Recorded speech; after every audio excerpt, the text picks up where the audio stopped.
Je vais accueillir Slobodan Despot, qui va intervenir tout à l'heure sur la nature comme philosophe intérieur, mais je ne vous ai pas dit, puisqu'il était coincé à l'entrée de la salle, que Slobodan a accepté d'être président du jury. Donc je vous ai dit que la sélection était en cours, donc j'ai pu montrer 8 photos représentatives de l'exposition. Et donc je souhaitais céder la parole à Slobodan. Viens, je t'en prie, assieds-toi, tu es chez toi. Pour un petit mot justement sur ce qui inspire ce thème et le regard que le photographe peut porter sur la nature et, dans l'autre sens, comment la nature peut inspirer l'artiste. Merci beaucoup. C'est un grand honneur pour moi d'abord d'être le président d'un jury, d'une exposition. Je ne m'y attendais pas. Et un petit mot, excuse-moi, dans la présentation, pour les abonnés d'Éléments, j'espère que vous l'êtes tous, vous pouvez découvrir chaque mois les magnifiques photos de Slobodan Despot, parce que tu voyages, on se tutoie, tu voyages pas mal, et oui. tu rencontres dans Éléments. Oui, ça s'appelle la photobiographie depuis l'âge de 16 ans, donc maintenant depuis 35 ans et même plus. Je tiens un journal en images de ma propre vie et donc dans chaque édition d'Éléments, il y a une photo, commentée d'ailleurs, qui illustre un peu mon parcours. Donc le sujet de cette exposition, qui est la nature comme socle, d'ailleurs de toute notre rencontre, me parle beaucoup, parce que vous êtes tous porteurs ici, sauf nous ici sur scène, d'un symbole de l'aliénation de l'homme contemporain d'avec la nature.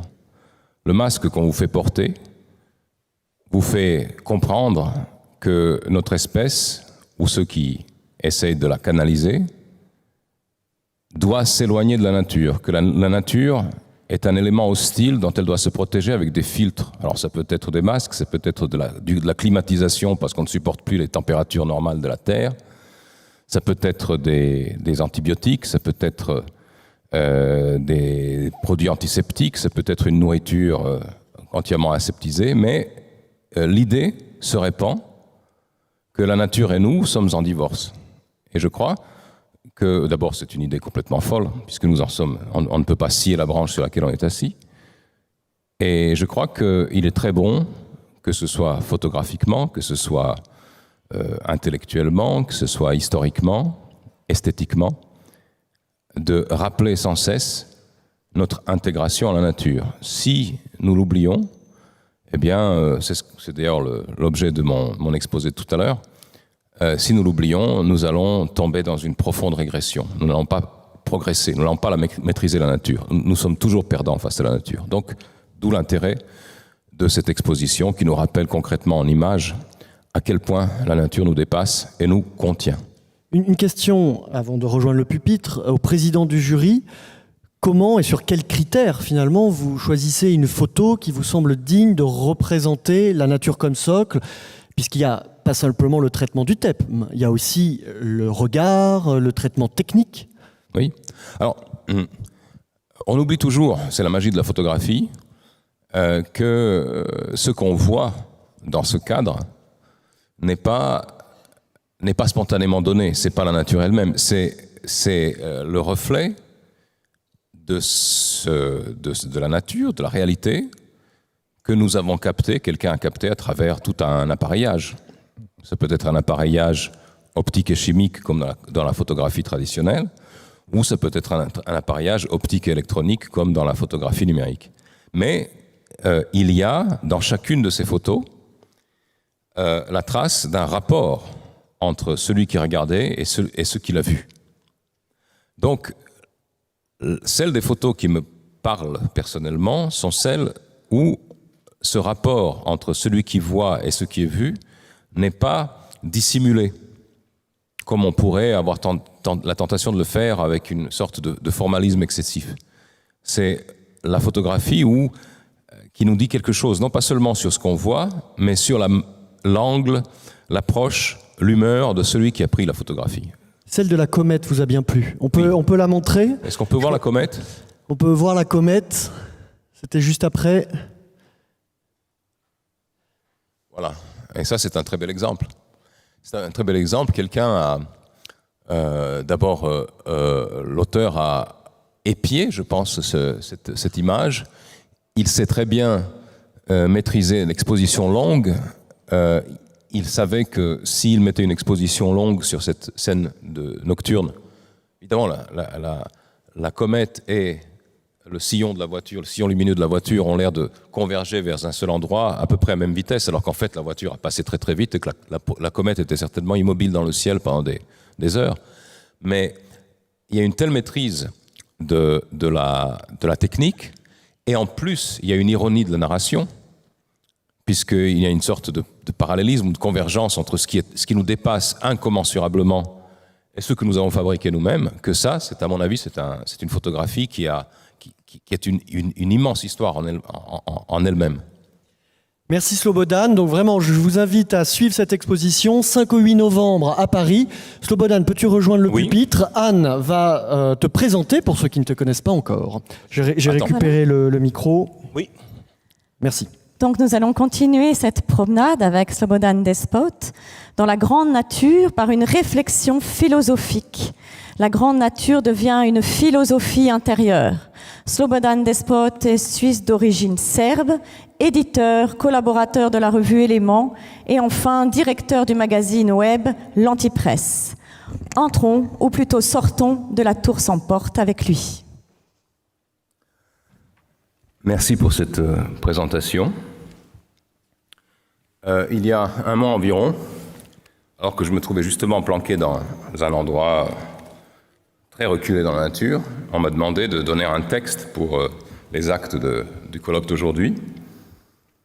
Ce que j'ai fait, un petit peu à mon corps défendant, parce que je n'aime pas du tout parler en lisant un texte. Mais comme j'ai livré quelques réflexions et qui sont préparatoires à cette conférence, j'y reviens pour peut-être les réorganiser et les commenter un peu. Le sujet de ma conférence, c'est la nature comme philosophe intérieur.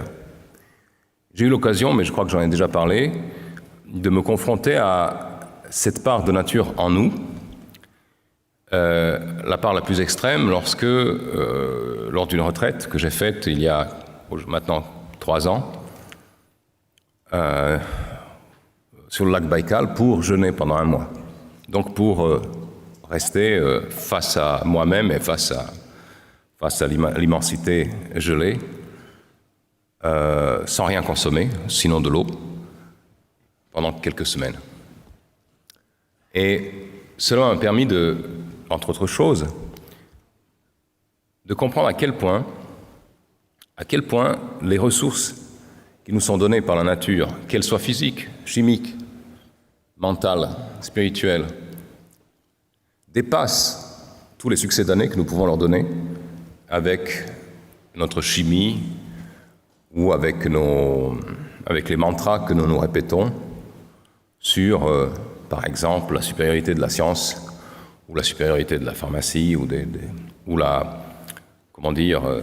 ou le danger, à contrario, de laisser la nature faire son travail.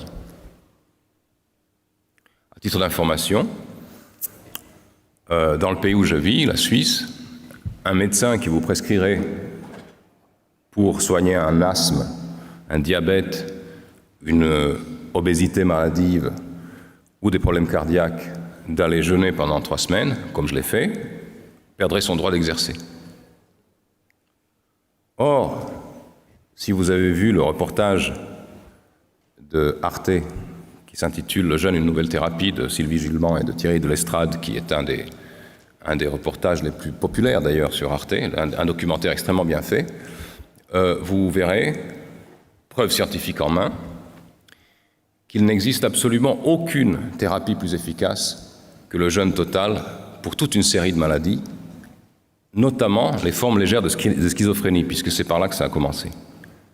Il existe en Russie, depuis les années 50, une littérature clinique abondante sur les effets du jeûne thérapeutique encadré par la médecine.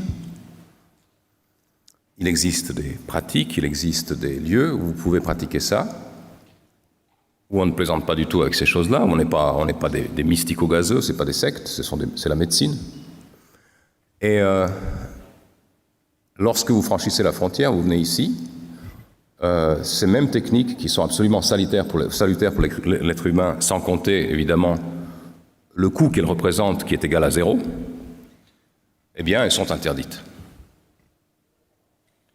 Et si vous jetez un coup d'œil au livre de Thierry de Lestrade, que ce journaliste français a écrit après pour compléter son documentaire, parce que le sujet l'a vraiment passionné, le livre s'intitule lui aussi Le jeûne, une nouvelle thérapie, vous voyez par exemple qu'il a retracé l'historique, au début de l'ouvrage, de la grande bataille qui a eu lieu et qui continue d'avoir lieu dans la médecine occidentale, dans le monde occidental, entre ce qu'on appellera la médecine pharmacologique ou la médecine allopathique scientifique de l'Occident et toutes les thérapies naturelles qui étaient très répandues jusqu'au XXe siècle et qui ont peu à peu été évincées et même interdites, leurs praticiens étant mis en prison aux États-Unis, à partir du moment exact où l'un des grands investisseurs, à savoir le père Rockefeller, a investi massivement dans l'industrie pharmaceutique. Donc, nous vivons, je reviens sur le cours philosophique de mon exposé, nous vivons une époque où, pour toutes sortes d'intérêts concordants, la société humaine essaie de divorcer d'avec la nature. De nouveau, les masques que nous devons porter ici, pour des raisons absurdes, en sont un symbole éclatant.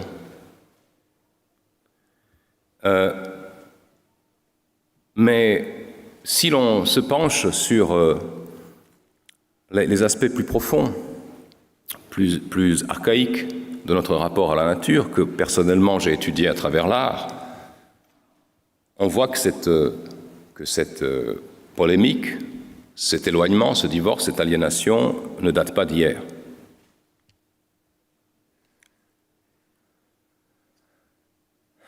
Il m'arrive de contempler, lorsque je vois une exposition, de contempler avec attention, une attention émue et aiguë, les arrière-plans de la peinture flamande ou italienne. Les arcades effondrées, envahies de ronces.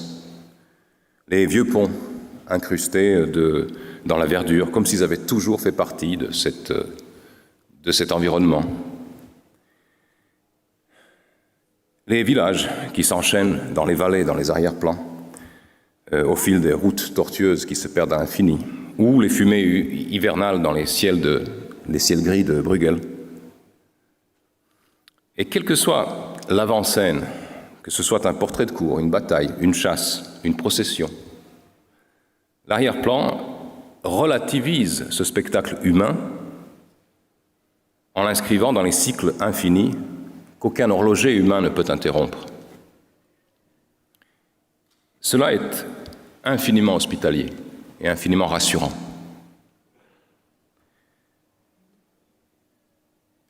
Peinture flamande, les abords de Rotterdam, avec leurs chemins creusés d'ornières où passent des chars tirés par des bœufs gras. Aujourd'hui, le même lieu, raffinerie de pétrole ou stockage à containers.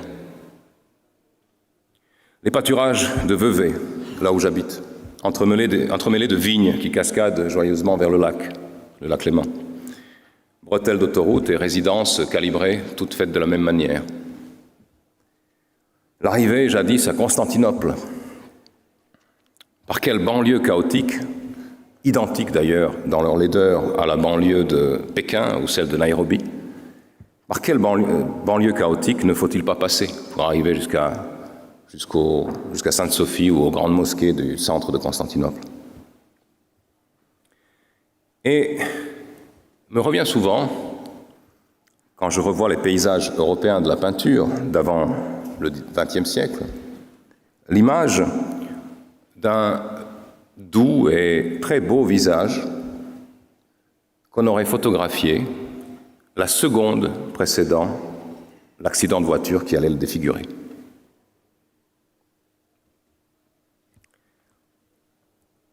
De ce point de vue-là, il n'y a pas d'évolution de notre société, il y a une involution.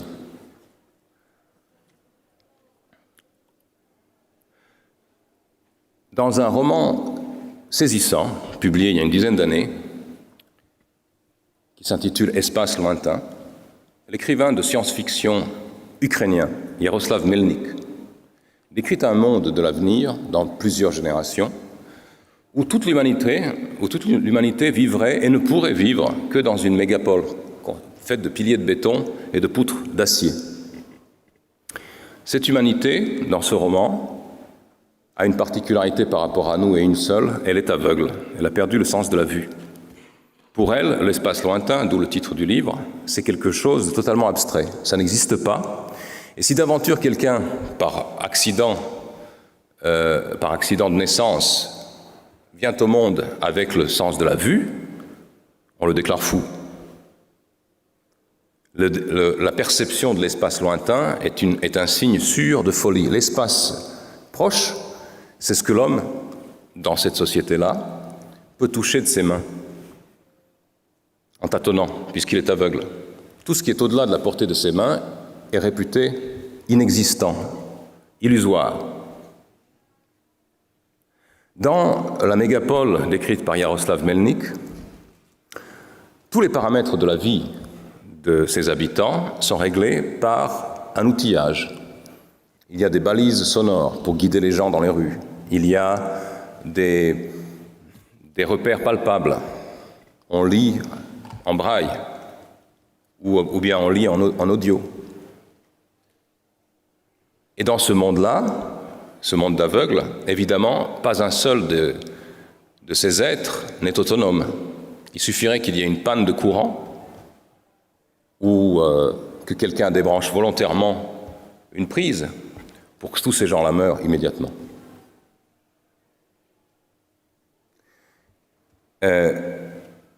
J'ai trouvé que ce roman, qui est paru d'ailleurs en traduction française récemment, était la métaphore peut-être la plus cruelle et la plus juste du monde que nous sommes en train de construire, plus profonde que les 1984 et autres dystopies. Parce que ce que nous sommes en train de construire, c'est un monde qui se veut sensoriellement, organiquement séparé de la nature. Et ce qui détermine ces mondes-là, dans le roman de Melnik, mais également dans d'autres œuvres de fiction ou des œuvres de spéculation sur le futur qui nous attend, c'est toujours la présence nécessaire d'une caste, des ingénieurs qui organisent ce monde d'aveugles. Comme par hasard, ces ingénieurs ne sont pas aussi aveugles que ceux qu'ils administrent. Comme par hasard, mutatis mutandis, vous avez un peu partout, par exemple chez nous en Suisse, tel ministre de la Santé dans un canton suisse qui est particulièrement sévère sur l'application des masques, eh bien, il a organisé cet été un barbecue avec 200 invités qui n'avaient pas besoin chez lui de porter des masques. Parce que l'avant-garde est immunisée. Il n'a pas besoin de ça, il le sait très bien. Chaque fois qu'une idéologie, un projet, une technologie prétend dispenser l'être humain de son commerce avec la nature ou le protéger de l'influence de la nature, comme par les médicaments chimiques, il suffit de creuser un peu pour voir que ce n'est pas une avancée de l'humanité en soi vers son émancipation, c'est l'avancée d'une avant-garde, d'une caste, vers la maîtrise de l'homme, la domination de l'homme sur l'homme. Jamais aucune révolte contre l'ordre naturel, contre le rapport avec la nature, n'a été menée de manière égalitaire. Il y a toujours une avant-garde du prolétariat, une caste d'ingénieurs, il y a une ingénierie sociale, anthropologique qui est à l'œuvre. Aujourd'hui, évidemment, il se donne beaucoup plus de moyens grâce à l'intervention génétique et au progrès de la seule science qui, en fait, ces dernières années a fait des progrès, c'est la biotechnologie. Donc, dans ces rapports-là, et ceci a été très très bien décrit dans un petit livre lumineux de 80 pages, qui est à mon avis l'un des textes essentiels du XXe siècle, qui est L'abolition de l'homme de C.S. Lewis. Toutes ces avances techniques, scientifiques, ont pour contrepartie, du point de vue de la civilisation humaine, de la culture humaine, une régression. Lorsque ces inventions se mettent en place, on le voit, ce sont les vieilles tares humaines décrites par les pères de l'Église, par les philosophes, par Socrate, par les Védas, qui se déchaînent. L'hubris, l'abus de pouvoir, la volonté de jouissance, la cruauté humaine, évidemment l'orgueil. Et ce qui est ironique, le plus ironique, c'est que ces sociétés-là, en se voulant hyper matérialistes et en se voulant maîtresses de la nature, sont celles qui perdent le plus profondément le contact avec la réalité naturelle, avec la réalité des faits. Il y a une cinquantaine d'années, selon le cinéaste documentaire,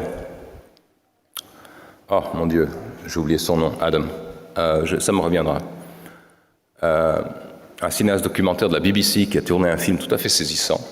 Il y a une cinquantaine d'années, les classes dirigeantes, les élites dirigeantes de l'Occident, en même temps que les élites dirigeantes de l'URSS, avaient compris qu'elles n'arriveraient plus à gouverner le monde en se fondant sur la réalité. Le film s'intitule « Hypernormalisation ». Vous pouvez le trouver sur YouTube. Il est long, il fait 2h30, mais il est impressionnant. Dans l'hypernormalisation, qu'est-ce qui se passe? L'alliance des élites technologiques avec les élites financières et politiques aboutit à la construction d'un monde parallèle, entièrement fait de main d'homme, c'est-à-dire une espèce d'hologramme, dans lequel nous sommes censés évoluer, et dans lequel apparaissent, comme sur cet écran, des épouvantails. Une fois, ce sera l'épidémie. Une fois, ce sera le terrorisme. Une fois, ce sera l'obésité. Une fois, ce sera le réchauffement climatique. Exactement comme dans les sottis du Moyen-Âge, on vous faisait sortir des démons du sol, du plancher de la Seine, en les accompagnant éventuellement de quelques flamèches de soufre. Est-ce que ça, par rapport par exemple à la civilisation qui a inventé la machine à vapeur ou le calcul différentiel, ou compris la loi de la gravitation, est-ce que ça c'est un progrès? Évidemment que non. Nous sommes en régression rapide.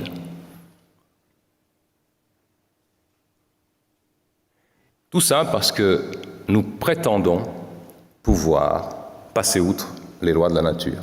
Pas simplement les lois physiques, mais tout ce que nous savons intuitivement être infranchissable, intangible dans le monde qui nous entoure.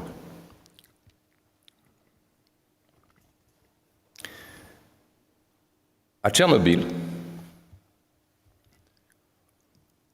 centrale nucléaire extrêmement développée pour son temps, qui ne pouvait pas connaître d'incidents, d'avaries. On a évacué Dardar en 24 heures, des dizaines de milliers de personnes, on a fermé toute une région. Des milliers de gens sont morts pour essayer de contenir la catastrophe. Et aujourd'hui, qu'est-ce qui s'y passe? La région de Tchernobyl est devenue une forêt vierge où toutes les espèces animales et végétales prospèrent comme des folles. C'est le meilleur rappel que la nature aura toujours le dessus. Aujourd'hui même, puisqu'on a déclaré que Tchernobyl, c'est normal, c'était l'URSS, c'était un régime foutraque. Aujourd'hui même, dans un des pays les plus développés, les plus industrialisés au monde, au Japon, chaque jour, on déverse des tonnes d'eau potable sur les réacteurs en fusion de Fukushima. Et ensuite, on les envoie on ne sait pas où, parce qu'on ne sait pas où mettre cette eau définitivement empoisonnée pour des milliers d'années. Demain, c'est pas difficile à prédire, je ne fais pas l'oiseau de malheur, mais vous avez 60 centrales nucléaires en France qui sont toutes dans un état plus ou moins vétuste. Elles ont été construites par des gens qui étaient nés au début du XXe siècle, qui avaient un sens de la responsabilité et je dirais aussi un quotient intellectuel infiniment plus élevé que les générations qui suivent. Aucune de ces centrales ne peut être laissée sans surveillance pour les milliers d'années qui viennent. Vous voyez où je veux en venir? Tout ça parce que nous avons cru être plus malins que la nature. Cette tragédie qui nous pend au nez des centrales nucléaires, du nucléaire, m'a inspiré l'écriture de mon deuxième roman qui s'intitule Le Rayon Bleu et qui essaie de comprendre ce qui se passe dans la tête des gens, très rares, qui ont compris, à l'époque de la guerre froide, à l'époque où les deux grandes superpuissances se menaçaient, avec la France au milieu d'ailleurs, se menaçaient de destruction mutuelle avec des armes nucléaires, qui ont compris que ça pouvait ne pas être simplement un jeu, une vue de l'esprit, mais que ça pouvait vraiment se transformer en une apocalypse. Comment ces gens-là pouvaient dormir? Il y en avait qui comprenaient vraiment. L'immense majorité, aujourd'hui encore, ne pourrait pas vivre en ayant la conscience du danger que cela représente.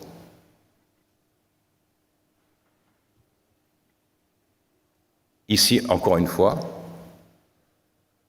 la menace ne vient pas de la nature, la menace vient de ce que nous avons, de la manière dont nous l'avons détournée. Il existait quelque part dans les mines du Congo, ou je ne sais pas où, une centrale nucléaire naturelle, qu'on a d'ailleurs ensevelie parce qu'elle menaçait, elle était polluante. C'était de l'uranium qui était suffisamment riche pour commencer à réagir. À part ça, dans le monde, on n'avait jamais connu de problème d'empoisonnement massif avec des demi-vies de plusieurs dizaines ou centaines de milliers d'années, avec la nature. Mais soyez assurés que la nature tiendra compte de nos expériences. Elle nous les fera payer. Ah, vous avez voulu? Vous avez eu 60 ans d'électricité à Crémalville ou, je ne sais pas, dans la vallée du Rhône. Maintenant, vous allez avoir 60 000 ans de soucis. Comme nous n'avons pas de contact avec la nature, nous ne pouvons même pas percevoir le temps long. Nous ne pouvons même pas nous projeter dans ces 60 ou 600 000 ans. Pas possible. Donc,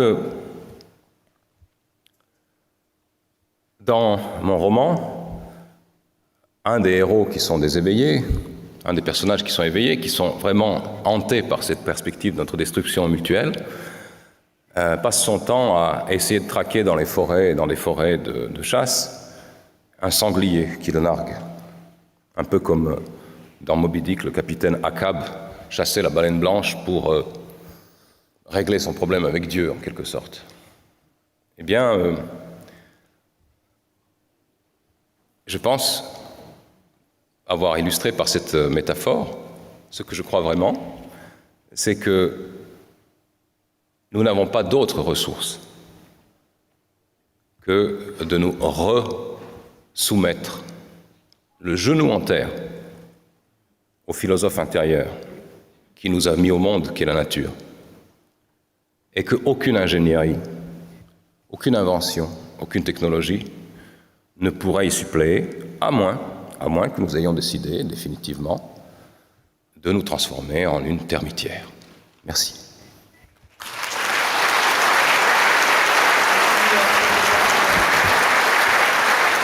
Merci Slobodan Despot.